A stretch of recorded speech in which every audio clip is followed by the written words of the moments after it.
Let's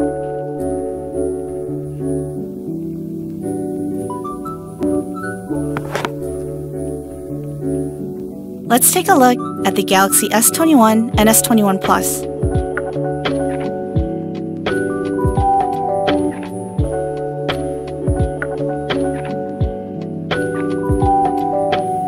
The first thing you'll notice is the incredible AMOLED display.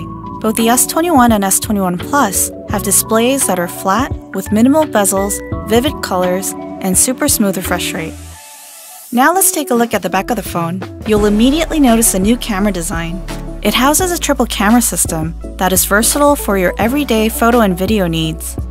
Here on the S21 Plus in Phantom Violet, the camera housing blends into the side frame.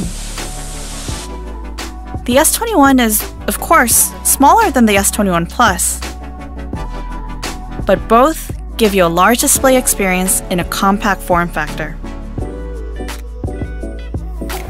And they have a haze finish, which means less fingerprints. Here's the whole new range of exciting colors on the S21 and the S21 Plus. These are great smartphones for your everyday, and more. This was a first up-close look at the Galaxy S21 and S21 Plus.